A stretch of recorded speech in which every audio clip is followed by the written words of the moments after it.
Well, the cold front that caused all the tornadoes in Miami a couple of days ago has caused severe weather in Puerto Rico tonight. We'll have a look at that later on this half hour. But right now I want to get started in the west because we've been battered here in California. There have been numerous reports of flooded rivers and evacuations. This in Milpitas, California, near San Jose.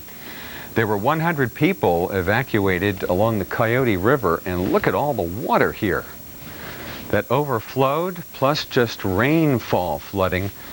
We had about 5 inches of rain here in Milpitas, one of the South Bay communities. Boy, try to use your car here, huh? Boy, oh boy, that has been something.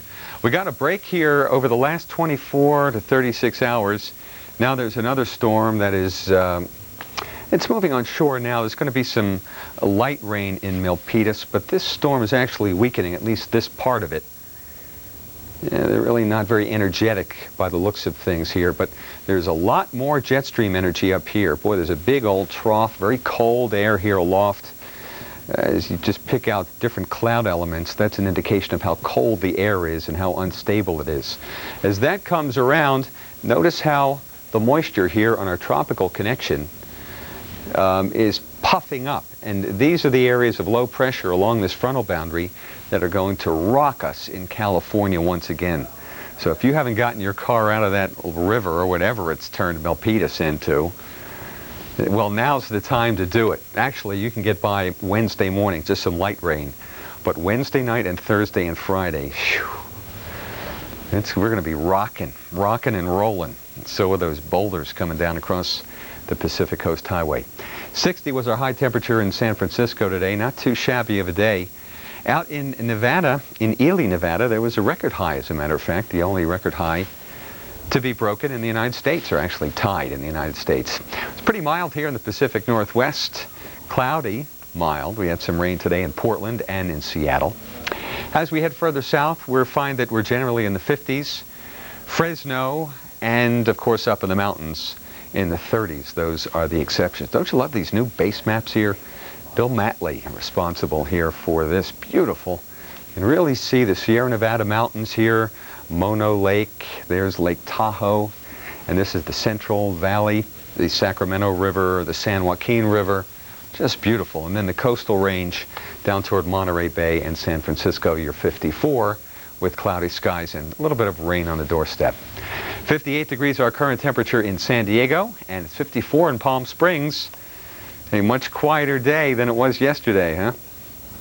No earthquakes reported here in the Southland as of 5 o'clock, but as we headed north between 2.8 And 3.2 on the Richter scale here, 2 temblors, 15 miles south of Clear Lake, California.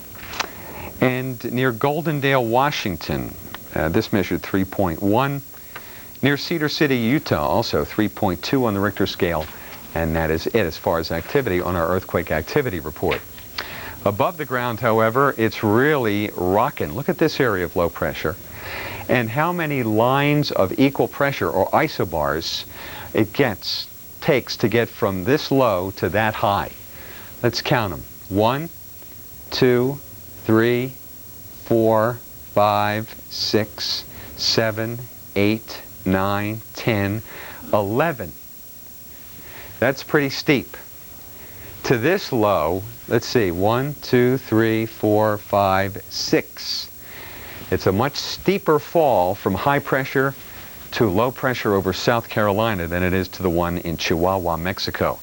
And for that reason, the winds have been incredibly strong, gusting to 50 miles an hour from Florida through Atlanta, all the way up into Washington, D.C., Salisbury, Maryland, 60 miles an hour, up into Boston, 30 miles an hour, with a mixed bag of precipitation. From heavy rain in Washington and Baltimore and Norfolk and Philadelphia and Harrisburg and New York City to the snow inland. Onshore flow, too, of water. Coastal flood warnings are in effect from Watch Hill to Ocracoke Inlet. Here in Boston, it's snow and sleet.